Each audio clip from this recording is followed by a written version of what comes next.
Hello, hello, hello. This is Danny Ceballos with Unleashed Consulting and the Best Boss Bootcamp podcast. And I'm so excited to welcome my colleague and friend for, 12 years. We went to school together. We graduated together. We worked together. My good friend, Casi. Casi, so good to have you here. Thank you, Danny. Thanks for having me. Yeah, you bet. Thank you for being here. So, Casi and I are going to be talking about the power of introversion. And I have to say that it was in working with Casi pretty closely in some pretty intense projects that we had in our graduate school program, where I really came to have not only an amazing respect for who Casi is and what she brings to the table in terms of her own acumen, but also around understanding, leveraging, respecting introverts. And I mean, it almost sounds funny to say it, but it was really with you in this journey of, and like, now I understand what Casi's been talking about all this time. So I'm really excited to dig into this with you today, Casi. Thank you for being here. Thank you for having me. I'm excited to have the conversation. Awesome. So before we get going with some questions I got for you, I did want to introduce you a little bit more. So Casi, hold on, I just blacked. Casi first became interested in human resources and organizational development in 2006 when she was promoted to a management position for the company she worked for and felt lost supervising employees with no management training, which, by the way, I totally get. This opportunity led her to a new career in human resources, and she went back to school to get her master's in organization development. That's how Casi and I met. Throughout her career in HR, she's had the opportunity to serve many diverse industries, including healthcare, engineering, transportation, the public sector, and many small businesses through her work as an HR consultant. Casi was born and raised in Sonoma County and currently lives in Windsor, California, with her very handsome husband, Aaron, her very beautiful daughter, Zoe, and 3 rescue mutts. Outside of work, Casi enjoys riding her bike, camping, and traveling. Yay, Casi! All right. So Casi, I first reached out to you because there was a TED Talk video. And what's the name of the speaker again? Susan Cain. Susan Cain, right. So, and I understand now that she is one of the thought leaders around understanding and appreciating introversion. And I was really struck by what she was saying around it's not only respecting and understanding and working with introverts, whether it's for yourself or with other folks, but it's also like there's gold in introversion, and to work with introverts so that not only they're successful, but so that you as a manager and a leader can be even more successful. So Casi, I'm just wondering, can you tell us a little bit about, I'm actually curious about kind of your journey as an introvert, as a very out introvert, I might add, but tell us a little bit about maybe how that happened and all that. Yeah. So I think it wasn't really until the master's program that I really began to see it as a strength rather than a weakness. I think that the traits that are historically most favored in the corporate world tend to be more extroverted skills. People who are outgoing and sociable and all of those kinds of things tend to get promoted more often, have a lot more attention. And so I always felt I knew that I had value to add, but I didn't know how to harness it in the way that would be helpful for me and for the environment I was in. And I think learning about myself through the master's program and just more about how organizations work really helped me leverage my strengths and understand what I bring to the table and how to add value both for the company, but also how to engage other introverts in the company to get the most value out of them as well. That's amazing. So what was it like that? So, I know your career and I know you've come out of the master's program and have been in leadership roles ever since for the past, 10 years or whatever. So it's one thing when I'm assuming when you're leading a team or an organization and you're the introvert, I mean, it's, you have a certain amount of power in that, but what is it what was it for you, or what is it for you, or what can you tell us about when folks are not in those positions of formal authority? What do they do to not only nurture their voice, but to put their voice out there? I feel like I'm not even using the right language here. Like, how does an introvert leverage themselves so that they can add the value that you spoke of? Yeah. So for me, one of the power of introverts that I harness myself a lot is that we tend to be observers. And so even now, just for myself and my own leadership journey, I am a manager and I lead my own team, but I'm also interested in my own career and how I advance. So I know a lot of my own power of introversion comes from being an observer in those meetings and those moments and picking up on things that other people might miss because they're so engaged in the conversation, or getting their point heard or being vocal. Whereas I'll be sitting back and watching the dynamics of what's going on, hearing pieces of the conversation that other people might miss because they are so engaged in the conversation. And I'm able to add in pearls of wisdom that might otherwise pass by when things are going really fast, because I'm watching and listening in a different way than some of the other people are.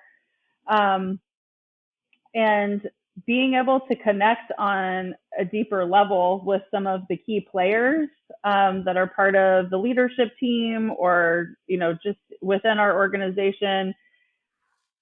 A lot of my work may happen behind the scenes, so I may not be as vocal in the meeting, but I'm investing time with the key players one-on-one to really understand what their needs are, how do I get their buy-in to move projects forward.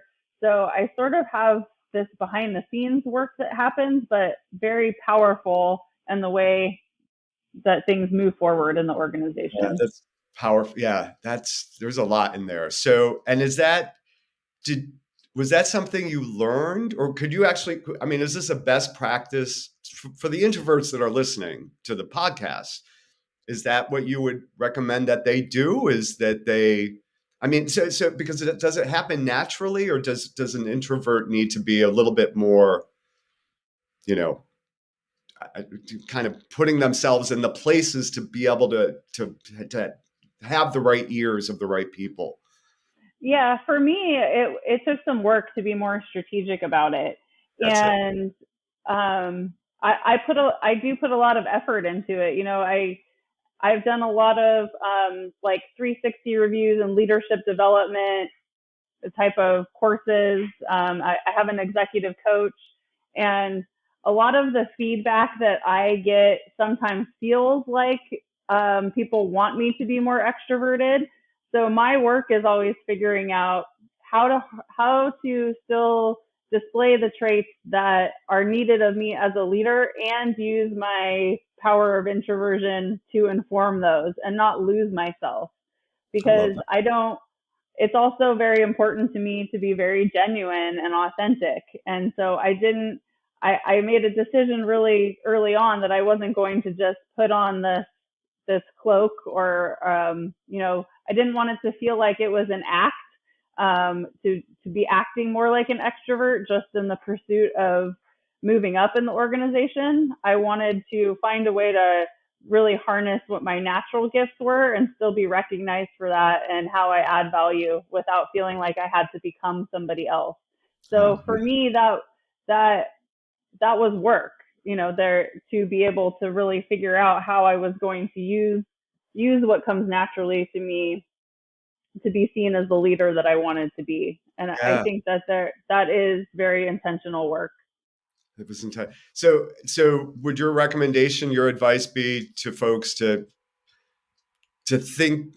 I'm just wondering. So what can folks do? For instance, as soon as they finish this podcast, we've got introverts. What's maybe the first thing that they should do?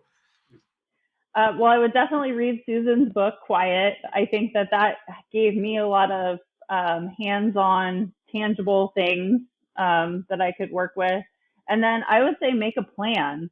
I figured part of my plan was figuring out who who are the key people within my organization that I work in now that I need to have as allies and stakeholders in the work that I want to do.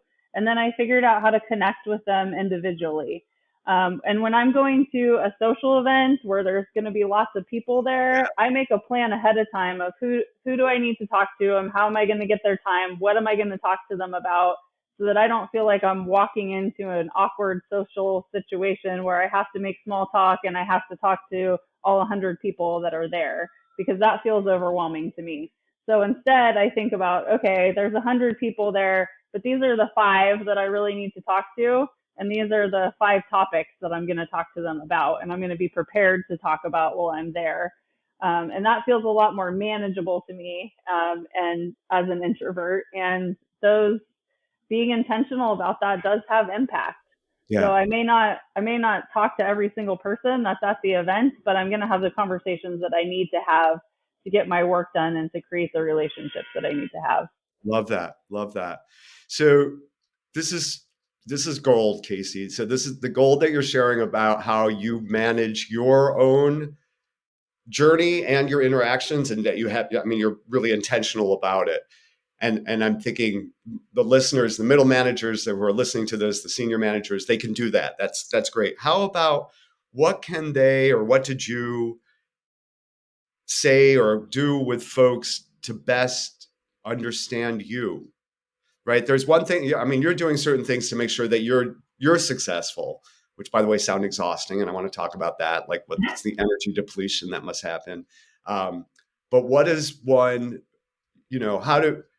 how do you say to your boss, I'm an introvert and lucky you, because this is how you're going to find the gold. Right. Yeah, so I actually got a new boss about a year ago, and that was one of the first conversations I had with him, because I think the first week on the job, we were in a leadership meeting, and I had probably known him just a few days at that point, and he called on me to talk about something that I wasn't prepared to talk about. And I felt like I handled it as best I could in the moment, but then I had a follow up with him right afterwards and said, here's something you should know about me. This is how I process information. This is how I prepare to show up as a professional.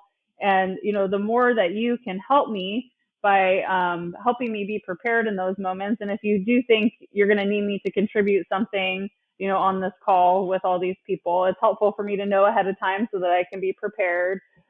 Or if the expectation is that I just need to be ready to roll with it, sometimes the answer is going to be that I need to go back and get more information before I can answer that question. And so he was very open to that, and we have a great relationship now. He's very extroverted, I'm very introverted, but it's a conversation that we have constantly, and just figure out the best way to make it work for both of us.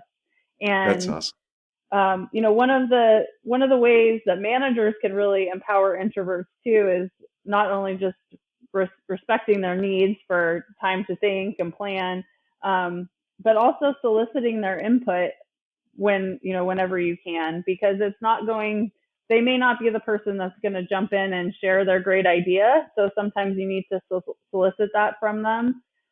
Something I also try to do for other introverts is help them make connections with other people, because it can be scary to walk up to somebody who has status in the organization for the first time and just introduce yourself.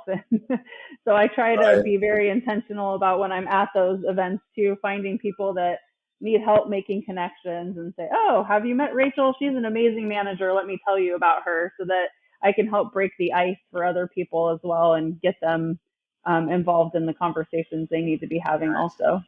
Yeah, nice. I love that. I mean, not only for the collegial and the management support, but it's but it's introverts helping introverts, right? So because it's not, I think no matter how we slice it, there's always going to be this, it's advantage isn't the right word, but it's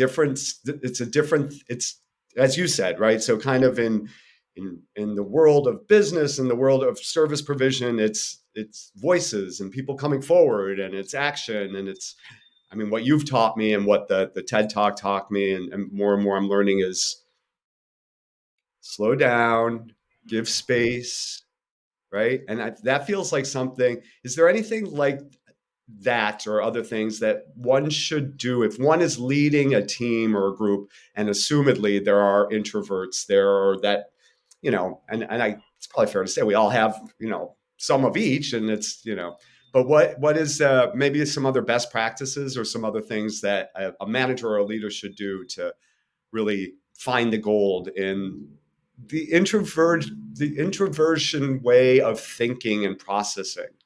Mm-hmm. I like to make sure that the other introverts on my team have time to think about things. We have a team meeting every week, and we have some people who would like to make a decision really quickly and just solve it in the meeting. And sometimes that works, and sometimes people need more time to think. So Yes. I try to empower my team to, like, okay, we don't need to solve this today. Let's take some time to think about it, and bring your best ideas together, and we'll revisit it next week, so that the introverts have a little more time to process, and they don't Mm-hmm. feel like they're being put on the spot to make a decision that's going to impact Mm-hmm. them. I think for me as an introvert, it's also really important for me to have some downtime when I'm not having meetings and conversations during the day to do work. So I try to make sure that the other introverts on my team are empowered to do the same thing. For introverts, when you have a day that is all meetings back to back, you're exhausted by the end of the day and pretty useless for your family and everybody else that needs some of you. So for me, it's really important that I'm blocking out time on my calendar where I have quiet time when I can work on something else that doesn't involve me interacting with people. And so I think it's important for organizations and managers of introverts to give that space for people when they need it as well. I love that. I love that. And do you think so? And do you think I'm thinking about this for myself too? The assumption will always be that there are introverts or introvert tendencies in any group of people, right? So it Mm-hmm. just makes sense, I think, to, as you said, just to build that in as common. Even if Casey's not on my team, it doesn't matter. It's still, I want to give space for thinking about. And actually, I'm saying this because I've been called out on this too, not only by you, but by other people, and said, Dennis, just slow down. And I'm not ready. And I find it really tough virtually Mm-hmm. when there's dead space, like, like even radio silence now. It's like, well, I have to fill it. And so, and even in a virtual space, I've been told, no, you don't.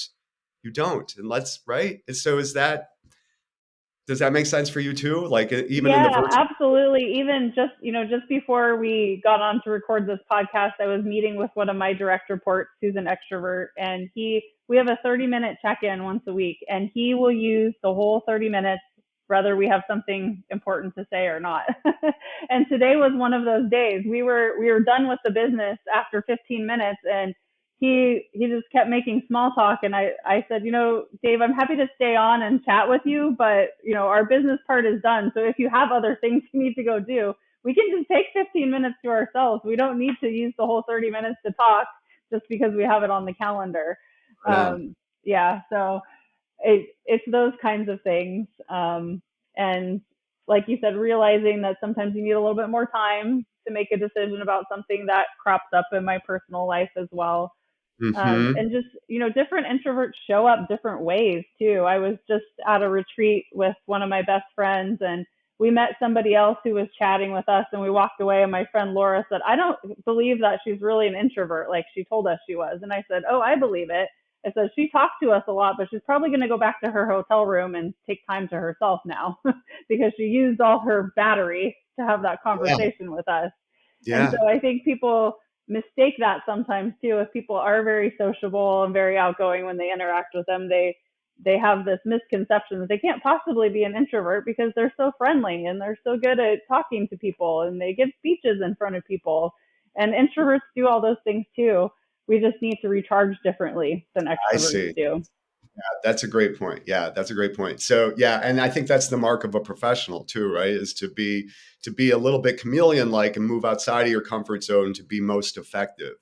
And I think your point, what I'm hearing is, to make sure that folks, to the degree that we can, understand that this isn't necessarily, yes, I was great and I was up front and I did a presentation and everything, and as you said, but as my introverted quality requires that I have some time to kind of come back into my own space, into my own being. Is that right? Yep. Is that fair? Okay, good. Good. Want to make sure. Yeah.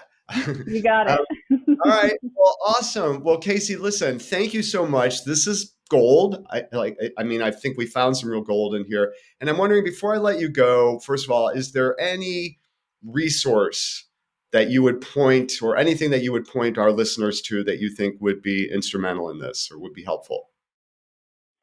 I think Susan Cain's book Quiet is a really good resource. That's sort of my introvert Bible.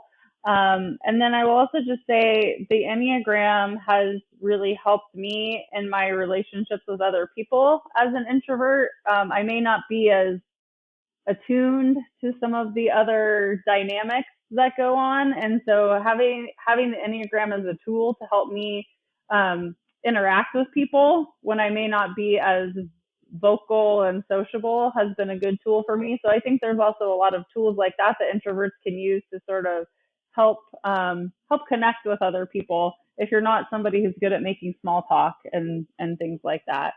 And Interesting. then lastly, I'll just say, when you read my bio at the beginning of the podcast, I think my experience is a perfect example of why we need the kind of work that you do.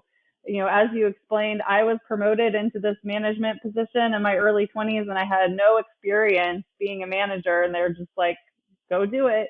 And without the kind of work that you do, I wouldn't have become the kind of person that I am. And that's why that work is so important, because we we tend to do that to people a lot. We move them into those positions of being leaders and managers without any support, without any training. And so the work that you do is just so important, and I want to thank you for that. Well, thank you for that. I appreciate that. And it's only recently that I've been really explicit about including working with introverts and having some understanding and appreciation. So the thank you goes back and forth. Thank you for that too. Yeah. And speaking of Enneagram, I'm sure you remember my Enneagram, right? I do. My favorite seven. I'm a 7, exactly. And you're a 1? I am. Yep. One, if I remember. So, but before I let you go, is there a favorite? Is there a place that we should point people to who are not familiar with the Enneagram? Because there's so much out there. Or is there a good resource out there for taking the assessment and all that that Um, you? Maybe not for taking the assessment, but I recently discovered this person online. She goes by Enneagram Ashton. If you Google Enneagram Ashton, you'll find her, and I find her. She's written several books as well, but she's also very active on social media, and she posts a lot of really easy to digest information about Enneagram. She makes it very uncomplicated, which is what I like, because I'm able to bring other people into it without having to do a ton of research and deep dive into Enneagram. She just makes it very simple. And so I really appreciate her work, and I would look her up if you're kind of just getting started with Enneagram. Fantastic reference. Thank you so much. Perfect. And Casi, if folks want to get in touch with you, what's the best way of getting in touch with you? You can look me up through LinkedIn. That's probably the best way to connect with me. And I would love to continue the conversation with anybody who's interested. That's right. Awesome. Awesome. And it's so folks would search for Casi Jewett, rather. Casi Jewett. Yep. Jewett. ETT. Mm-hmm. Got it. Awesome. All right, Casi. Well, this has been a real joy. Thank you so much. Great to reconnect. And thank you on behalf of extroverts who are trying to be better about working with introverts, and introverts who are deserve to have their gold mined.